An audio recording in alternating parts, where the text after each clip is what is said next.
Viewer advice: the following video contains content that may disturb some viewers. You are watching INBC World News. This is INBC World News. You are watching INBC News.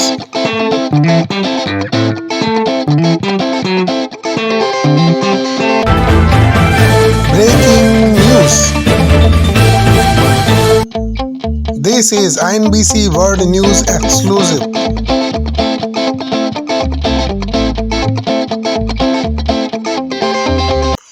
Conversion controversy. Don't pray to Hindu god. AAP's Rajan Pal Gautam took oath at an event where around 10,000 people were converted to Buddhism. INBC exclusive. BJP demand strict action against AAP Minister Rajan Pal for his anti-Hindu comments.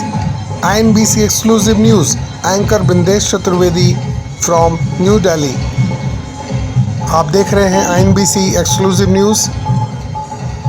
दशहरे के दिन 5 अक्टूबर को बुद्ध धर्म के लिए एक आयोजन हुआ जिसमें हजारों लोगों को बुद्ध धर्म की दीक्षा प्रदान की गई। ये प्रोग्राम की शुरुआत है, कार्यक्रम की शुरुआत है, जिसमें हम आपको दिखा रहे हैं कि किस तरीके से आम आदमी पार्टी के मंत्री हैं राजन पाल गौतम, उन्होंने एक विवादित बयान दिया और ज़्यादातर सभी लोग उनके बयान को विवादित मान रहे हैं। और आगे देखते हैं इस प्रोग्राम में क्या क्या हुआ और किस तरीके से ये वीडियो वायरल हो गया। INBC इस तरीके के किसी भी धर्म के खिलाफ संबंधित बयानबाजी को मान्यता नहीं देती है और चैनल की तरफ से इसकी कोई जिम्मेदारी नहीं है। आप अपने विवेक से, धैर्य से इस प्रोग्राम को देखें और हमारी किसी भी प्रकार की ऐसी कोई मंशा नहीं है किसी के धर्म के खिलाफ और किसी भी जाति के खिलाफ इस तरीके का बयानबाजी करना या किसी तरीके से ठेस पहुंचाना। चैनल की तरफ से इसकी कोई जिम्मेदारी नहीं है। ये वीडियो वायरल है और इसमें सारी बातें समझ में आ जाएंगी आपको। आगे देखिए INBC न्यूज़ एक्सक्लूसिव पर ये बौद्ध धर्म की दीक्षा समारोह कार्यक्रम। INBC news anchor Bindesh Chaturvedi from new Delhi. कहा जा रहा है कि सामूहिक दीक्षा कार्यक्रम में हिंदू धर्म के देवी देवताओं का अपमान किया गया, बल्कि यहाँ पर जो बौद्ध धर्म के अनुयायी हैं वो कहते हैं कि ये डॉक्टर बाबा भीमराव अंबेडकर की प्रतिज्ञा है और हमने वही कहा है। आगे जानते हैं कि क्या प्रतिज्ञाएं ली गई। और इस समय पर आप देख रहे हैं रानी झांसी रोड करोल बाग से बौद्ध धर्म का ये सम्मेलन। INBC exclusive news. किसी भी धर्म के खिलाफ इस तरीके का विवाद नहीं होना चाहिए और बयानबाजी भी नहीं होनी चाहिए। इस पर बीजेपी ने आम आदमी पार्टी को घेरा है और उनके एक मंत्री के द्वारा इस कार्यक्रम में शामिल होने पर आपत्ति जताई है और उनको तुरंत बर्खास्त करने की मांग भी की जा रही है। आइए जानते हैं कि इस कार्यक्रम में आखिर हुआ क्या और आगे आप जान पाएंगे कि किसी भी धर्म को अगर आगे बढ़ाना है, उसका प्रचार करना है, तो इसका मतलब ये नहीं है कि किसी दूसरे धर्म पर कुठाराघात किया जाए। इसी प्रोग्राम में इस तरह की बातें आज की गई। आप देखिए INBC एक्सक्लूसिव पर ये खास रिपोर्ट। और ना ही उनकी पूजा करूंगा। मैं राम और कृष्ण को ईश्वर नहीं मानूंगा और ना ही उनकी कभी पूजा करूंगा। मैं गौरी गणपति आदि हिंदू धर्म के किसी भी देवी देवताओं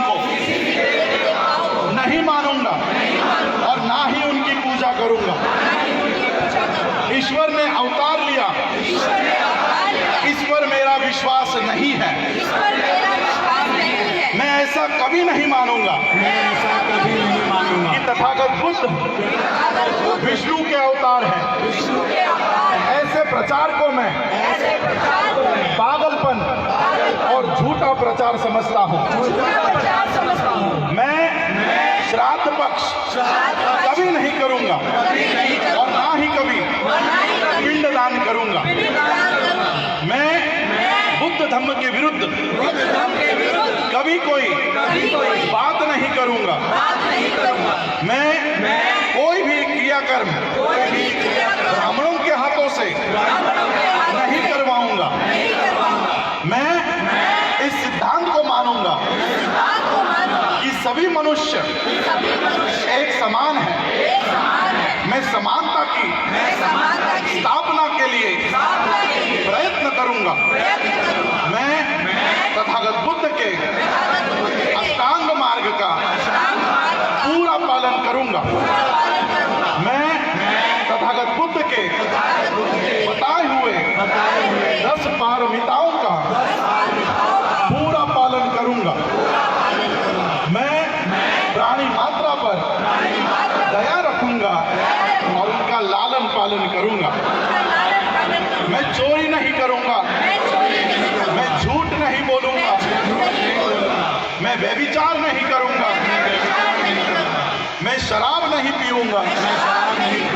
मैं अपने जीवन को बुद्ध धम्म के 3 तत्वों के अर्थात ज्ञान, शील और करुणा पर ढालने का प्रयत्न करूंगा। मैं मनुष्य मात्रा की उन्नति के लिए हानिकारक तथा मनुष्य को ऊंच नीच मानने वाले अपने पुराने हिंदू धर्म का पूरी तरह से त्याग करता हूँ और बुद्ध धर्म का स्वीकार करता हूँ। ये प्रतिज्ञा एक बार और लेंगे। मैं मनुष्य मात्रा की उन्नति के लिए हानिकारक और मनुष्य को ऊंच नीच मानने वाले अपने पुराने हिंदू धर्म का पूरी तरह से त्याग करता हूँ और बुद्ध धर्म का स्वीकार करता हूँ। मेरा ये पूरा विश्वास है कि तथागत बुद्ध का धम्म ही सही धम्म है। मैं ये मानता हूँ कि मेरा अब नया जन्म हो रहा है। मैं ये पवित्र प्रतिज्ञा करता हूँ कि आज से मैं बुद्ध धम्म के अनुसार आचरण करूंगा। डॉक्टर बाबा साहब अम्बेडकर की, डॉक्टर बाबा साहब अम्बेडकर की, डॉक्टर। इन प्रतिज्ञाओं को हिंदू धर्म के खिलाफ बताया गया है। आगे जानते हैं कि राजेंद्र पाल गौतम जो मंत्री हैं आम आदमी पार्टी से, उन्होंने क्या बयान दिए, आइए देखते हैं।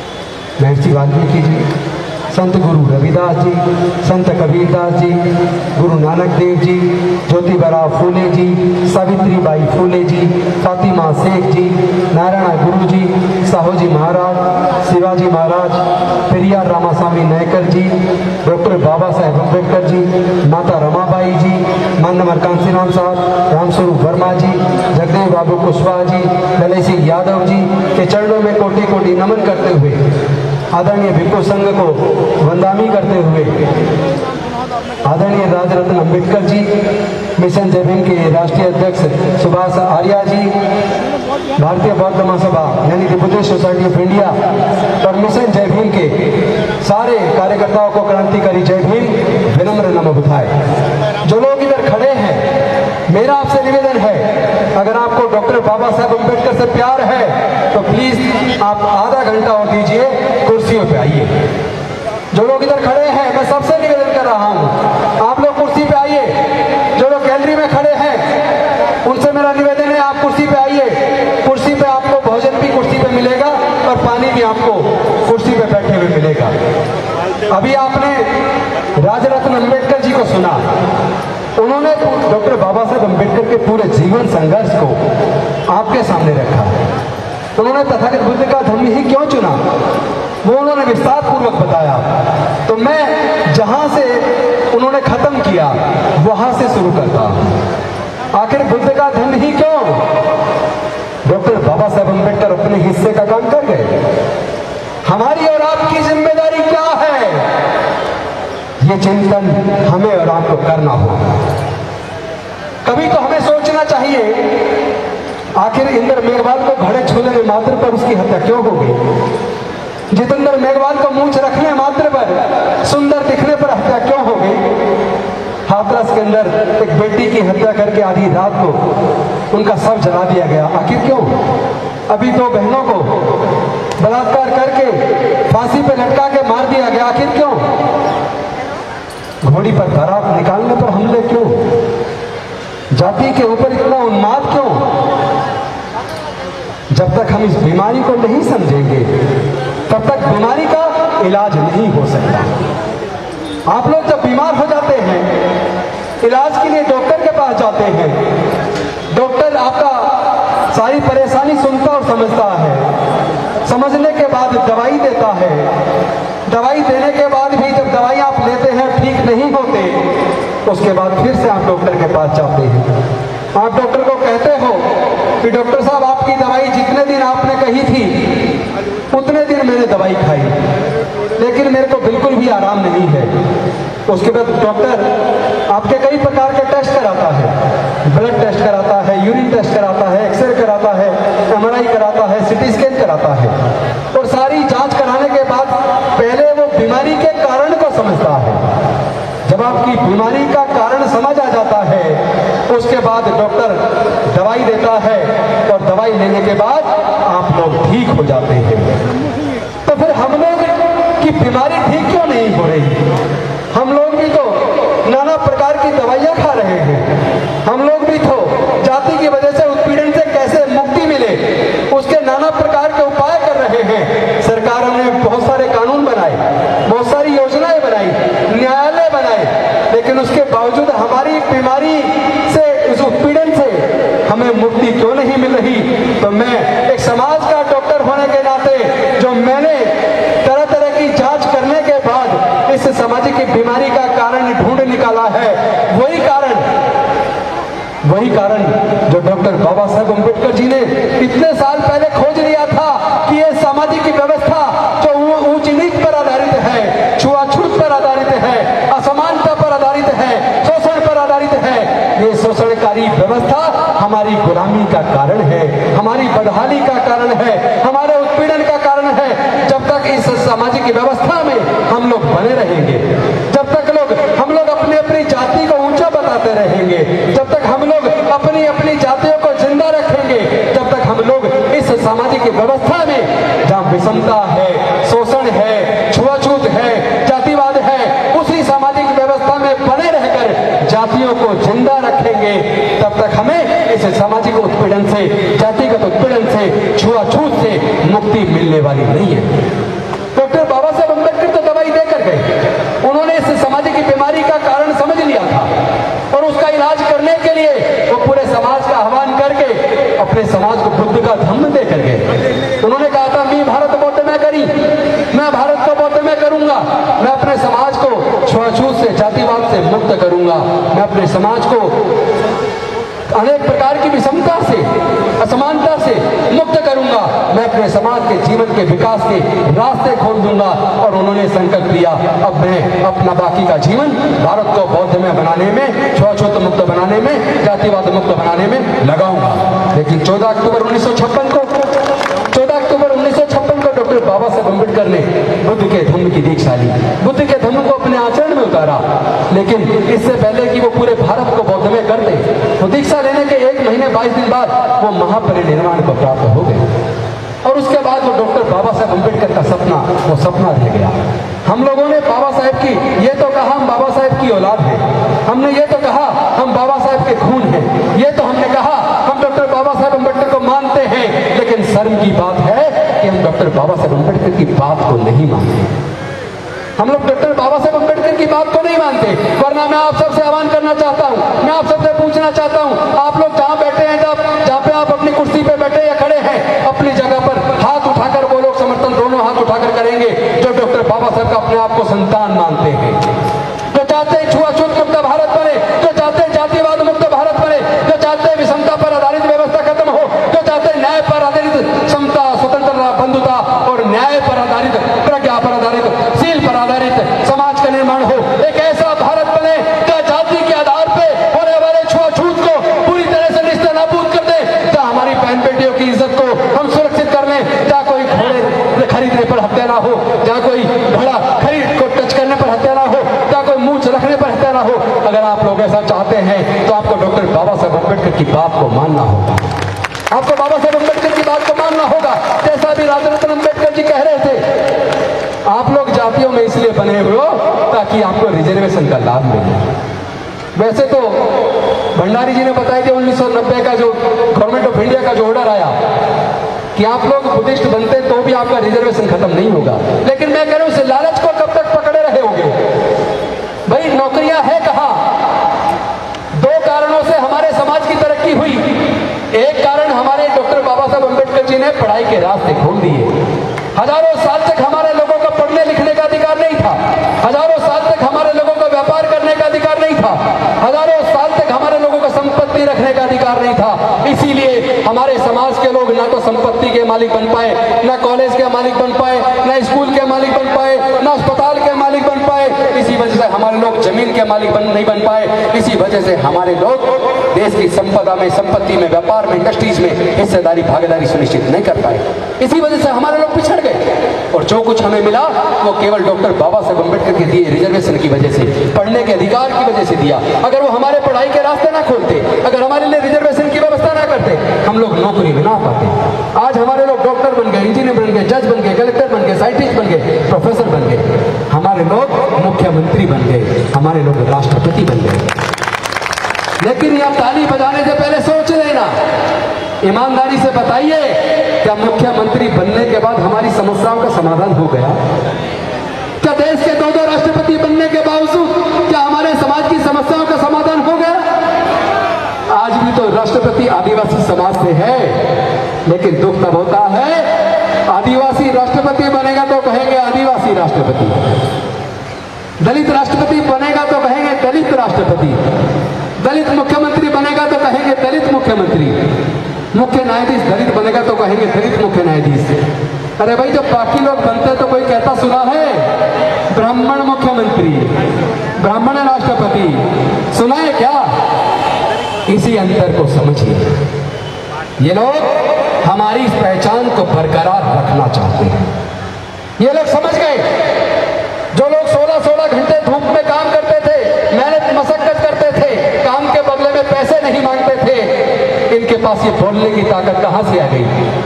आज ये जुल्म के खिलाफ आवाज उठाते हैं, आज ये आंदोलन शुरू कर देते हैं। उनको समझ आ गया ये ताकत डॉक्टर बाबा साहब अम्बेडकर के द्वारा इनके जो पढ़ाई लिखाई के रास्ते खोल दिए, इन्होंने पढ़ने लिखने से ज्ञान अर्जित कर लिया, इस ज्ञान से इनके पास बोलने की ताकत आ गई। और जो डॉक्टर बाबा साहब अम्बेडकर जी ने रिजर्वेशन की व्यवस्था की, उस रिजर्वेशन की व्यवस्था से ये लोग ग्राम प्रधान बन गए, निगम पार्षद बन गए, जिला पंचायत में जीत कर आ गए, एमएलए बन गए, एमपी बन गए, मंत्री बन गए। यहाँ तक कि मैं आज अगर मंत्री हूँ तो डॉक्टर बाबा साहब अम्बेडकर की कुर्बानी और बलिदान की वजह से हूँ। लोग कहते हैं कि मंत्री पद चला जाएगा, अरे मंत्री पद तो कुर्बान है अपने समाज के ऊपर। इस समाज की वजह से डॉक्टर बाबा साहब अम्बेडकर की कुर्बानी की वजह से तो मंत्री पद मिला है। अगर अपने समाज की इज्जत सुरक्षित ना कर पाए, अगर अपने समाज की बहन बेटी की इज्जत ना बचा पाए, अगर अपने समाज के ऊपर होने वाले जुल्म के खिलाफ ना बोल पाए, अगर अपने मुद्दों को हम संसद और विधानसभाओं के अंदर ना उठा पाए, तो हम समाजद्रोही हैं, हम धोखेबाज हैं। हमने बाबा साहब के साथ धोखा किया। अब हम धोखेबाज नहीं कहलाना चाहते। जो लोग अपने आप को धोखेबाज नहीं कहलाना चाहते, उन्हें समाज की आवाज को उठाना पड़ेगा, उन्हें समाज के इस आंदोलन को घर घर तक पहुंचाना पड़ेगा। और हम सब अगर बाबा साहब के बच्चे हैं, चूंकि देखिए नौकरी वो खत्म कर चुके, ऑलरेडी देश के सारे संसाधन बेच चुके, जैसा राजरत्न अम्बेडकर जी ने बताया। आज मैं आपका आह्वान करता हूं, हम खुद खुले मन से कह रहे हैं, हमें आरक्षण नहीं चाहिए, आप संभालो अपना आरक्षण। हमें सम्मान चाहिए, हमें स्वाभिमान चाहिए। हमें देश के सर्वोच्च न्यायालयों में, देश के उच्च न्यायालयों में, देश की संसद में, देश की विधानसभाओं में, देश के सारे संसाधनों में, देश के व्यापार में, देश की इंडस्ट्रीज में, देश के सेक्रेटरीट में, हर क्षेत्र में हमें हिस्सेदारी व भागीदारी चाहिए। हमें जमीन के अंदर हिस्सा चाहिए, प्राकृतिक संसाधनों में हिस्सा चाहिए। अब केवल नौकरी की बात बेईमानी हो गई है, नौकरी से काम चलने वाला नहीं है। हमें हिस्सेदारी भागीदारी की मांग करनी होगी। अपनी इस लड़ाई को हमें लड़ना होगा। हम जानते हैं हम इस लड़ाई को लड़ेंगे, हम इस लड़ाई को जीतेंगे। जीतना हम जानते हैं, बाबा साहेब ने जीता था तो बाबा साहेब के बच्चे भी जीतेंगे, बाबा साहेब के बच्चे भी जीतेंगे। लेकिन इस जीत में अगर हार मिलती है, अगर कोई कमजोरी दिखती है, तो उसका एक ही कारण है कि हम लोग जातियों को जिंदा रखे हुए हैं, हम जातियों को बनाए रखे हुए हैं। मैं पूछना चाहता हूं, अगर जाति कुदरत ने बनाई है तो अमेरिका में जाति क्यों नहीं है? फ्रांस में जाति क्यों नहीं है? जर्मनी में जाति क्यों नहीं है? ब्रिटेन में जाति क्यों नहीं है? चाइना में जाति क्यों नहीं है? जापान में जाति क्यों नहीं है? ऑस्ट्रेलिया में जाति क्यों नहीं है? न्यूजीलैंड में जाति क्यों नहीं है? कोरिया में जाति क्यों नहीं है? पूरे दुनिया के अंदर जाति नहीं है। जाति है तो केवल भारत के अंदर है। हमें इस पर चिंतन करना चाहिए। वो कौन लोग हैं जिन्होंने जातियां बनाई, और जाति के बनने से फायदा किसको हुआ और जाति के बनने से नुकसान किसको हुआ? अगर जातियों की वजह से हमें नुकसान है तो फिर हम जातियों को पकड़ के क्यों बैठे हैं? हम जातियों को छोड़ के नहीं देते। इसीलिए हमने इस बीमारी का इलाज खोज लिया है। खोज के तो डॉक्टर बाबा साहेब अम्बेडकर गए थे, लेकिन वो जो दवाई पुड़िया बनाकर समाज को डॉक्टर बाबा साहेब अम्बेडकर विभिन्नता से मुक्ति दिलाने के लिए, छुआछूत से मुक्ति दिलाने के लिए, जातिवाद से मुक्ति दिलाने के लिए जो दवाई पुड़िया बनाकर डॉक्टर बाबा साहेब अम्बेडकर देकर गए थे, हमारे बुजुर्गों ने उसे अलमारी में बंद कर दिया और गलो गुलामी का जीवन जीते रहे, जातियों को जिंदा रखे हुए रहे। इसीलिए हमारे समाज के साथ जाति की वजह से उत्पीड़न होता है। अगर हम जाति छोड़ देंगे, हम बौद्ध बन जाएंगे। बाबा साहेब के सपने को पूरा करने के लिए बौद्ध में भारत का निर्माण करना होगा। 128 देश भारत की तरफ देख रहे हैं। वो भारत को विश्व गुरु मानते हैं, वो भारत को विश्व गुरु बुद्ध के देश के रूप में जानते हैं। बुद्ध की वजह से भारत का नाम दुनिया के अंदर रोशन है। भारत को फिर से वही गौरवशाली राष्ट्र बनाना है, भारत को फिर से विश्व गुरु बनाना है। उसका रास्ता केवल एक है, बौद्ध में भारत। जो लोग तैयार है बौद्ध बनने के लिए, जो जहां भी खड़े पर दोनों हाथ उठाकर समर्थन करेंगे, तो बौद्ध बनने के लिए, बाबा साहब के सपने को साकार करने के लिए क्या आप लोग तैयार हैं? तो मेरे साथ बोलिए, बौद्ध धर्म की क्या पहचान? बौद्ध धर्म की क्या पहचान? बौद्ध धर्म की क्या पहचान? मानव मानव एक समान। जाति छोड़ो, जाति छोड़ो, जाति छोड़ो, जाति छोड़ो। जय जय जय जय जय भीम, जय जय जय जय जय भीम, जय जय जय जय जय भीम। हम लोगों ने सपना देखा है, हम लोगों ने संकल्प लिया है कि डॉक्टर बाबा साहब अम्बेडकर, अगर हमारे शरीर के अंदर खून है, अगर हम आपके बच्चे हैं, तो 2025 तक भारत में 10 करोड़ लोगों को हम बुद्ध के धम्म में लेकर आएंगे। अपने बुजुर्गों की सांस्कृतिक विरासत को मजबूती प्रदान करने का काम करेंगे। उसका संकल्प इस साल हमने 10,000 लोगों को दीक्षा दिलाने का संकल्प लिया था। लेकिन मुझे आप सबके साथ साझा करते हुए खुशी हो रही है, इसी अक्टूबर के महीने में भारत के अंदर 1 लाख से ज्यादा लोग बुद्ध के धम्म की दीक्षा ले रहे हैं। आज ही दीक्षा भूमि नागपुर में दीक्षा हो रही है, आज ही राजकोट के अंदर दीक्षा हो रही है, आज ही गुजरात के अमरेली में दीक्षा हो रही है, आज ही जोधपुर में, उदयपुर में, अजमेर में, जयपुर में दीक्षा हो रही है, आज ही इंदौर में दीक्षा हो रही है, भोपाल में दीक्षा हो रही है, बौद्ध में दीक्षा, बोधगया में दीक्षा हो रही है, पटना में दीक्षा हो रही है, लखनऊ में दीक्षा हो रही है, कानपुर में दीक्षा हो रही है। किस किस शहर का नाम लूं? तमिलनाडु में दीक्षा हो रही है, तेलंगाना में दीक्षा हो रही है, कर्नाटका में दीक्षा हो रही है। और मुझे बताते हुए खुशी हो रही है, 25 लाख में स्पेशल एक फ्लाइट स्पाइस जेट बुक करके 25 लाख रुपए में 150 डॉक्टर तमिलनाडु के चेन्नई से कल रात बौद्ध में भारत का एक पूरा विमान बुक करके बाहर छपवा के बौद्ध में भारत, बाबा साहब का सपना बौद्ध में भारत, वो विमान पूरा 150 डॉक्टर 25 लाख एक तरफ का किराया देकर आने जाने का पूरी फ्लाइट बुक करके वो लोग तमिलनाडु के चेन्नई से कल शाम देख साथ हम यहाँ नागपुर आए हैं। तो पूरा भारत बाजू की तरफ चल चुका है, चलो बुद्ध की ओर, ओ साथी चलो बुद्ध की ओर। देखो छाया भी हो गई। भीम बुलाता है तुम्हें, जय भीम बुलाता है, अब तो चलो बुद्ध की ओर। मिशन जय भीम बुलाता है, अब तो चलो बुद्ध की ओर। मिशन जय भीम बुलाता है, भीम बुलाता है हमें, जय भीम बुलाता है, अब तो चलो बुद्ध की ओर। मिशन जय भीम बुलाता है, अब तो चलो बुद्ध की ओर। मिशन जय भीम बुलाता है, अब तो चलो बुद्ध की ओर। मिशन जय भीम बुलाता है, भीम बुलाता है, मिशन जय भीम बुलाता है, भीम बुलाता है, मिशन जय भीम बुलाता है, अब तो चलो बुद्ध की ओर। मिशन जय भीम बुलाता है, अब तो चलो बुद्ध की ओर। मिशन जय भीम बुलाता है, भीम बुलाता है, मिशन जय भीम बुलाता है, अब तो चलो बुद्ध की ओर। मिशन जय भीम बुलाता है। बहुत बहुत धन्यवाद। जय भीम, नमो बुद्धाय। दिल्ली सरकार के समाज कल्याण मंत्री राजेंद्र पाल गौतम की उपस्थिति में आयोजित एक कार्यक्रम को लेकर हुआ विवाद।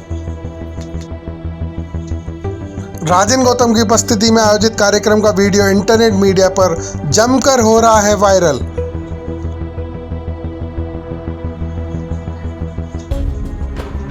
नागपुर में आयोजित बौद्ध महासभा के आयोजन में हुए थे शामिल।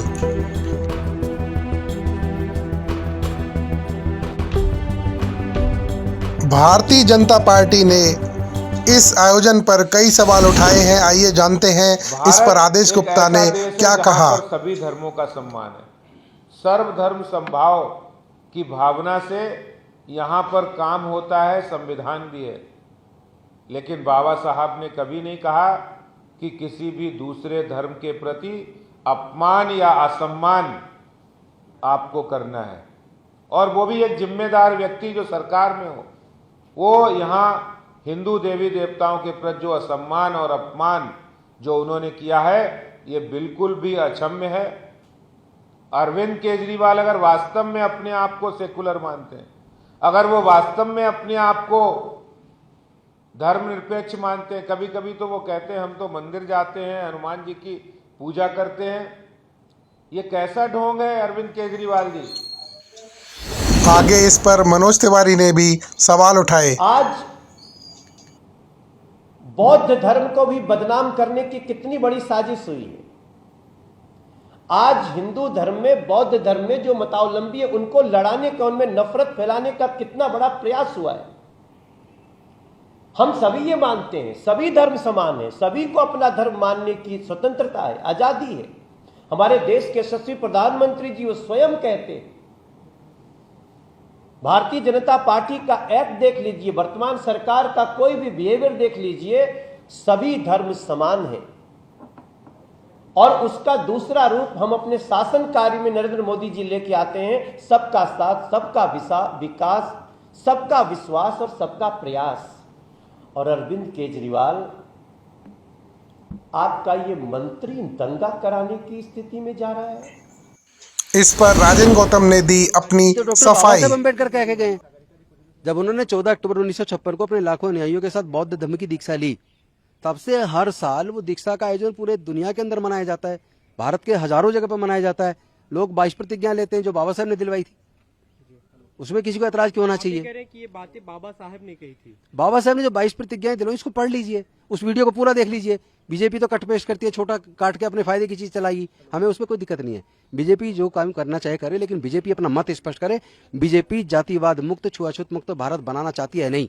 क्या अभी भी भारत में मूंछ रखने पर हत्या होती रहेंगी? क्या अभी भी घड़ा छूने पर हत्या होती रहेगी? क्या अभी भी घोड़ी पे बारात निकालने पर हमला होगा? लेकिन मैं आपके चैनल के माध्यम से मोहन भागवत जी का धन्यवाद जरूर करना चाहूंगा कि परसों उन्होंने स्वयं हमारे इस दुख को अपने वक्तव्य में शामिल किया। जो हमारा हजारों साल का दर्द है, जो जातिगत उत्पीड़न हम हजारों साल से झेलते आए उसको उन्होंने अपने वक्तव्य में शामिल किया और उन्होंने कहा कि सबके शमशान मंदिर जलाशय एक होने चाहिए। और उन्होंने ये भी कहा कि सबको एक दूसरे के धर्म की इज्जत करनी चाहिए। राजेंद्र गौतम का दुष्यंत गौतम ने दिया जवाब। और डॉक्टर अंबेडकर जी भी कभी भी किसी धर्म के विरोधी नहीं थे। उनकी तो पत्नी भी हिंदू थी, उनके गुरु भी हिंदू थे, वो किसी भी गलत परंपरा के विरोधी थे।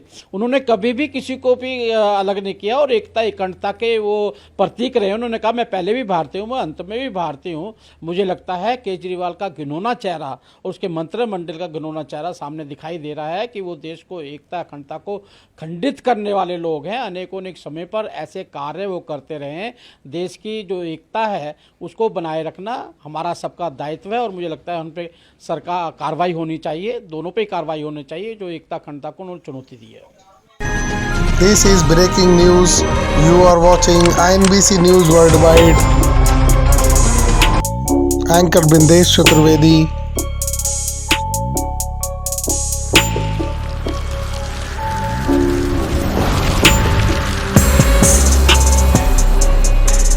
This is INBC World News. Editor Bindesh Chaturvedi. You are watching INBC World News. Log on to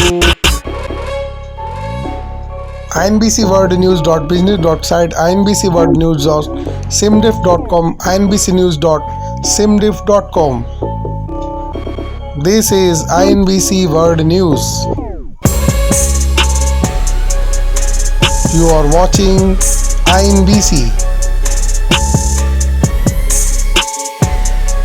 This is INBC.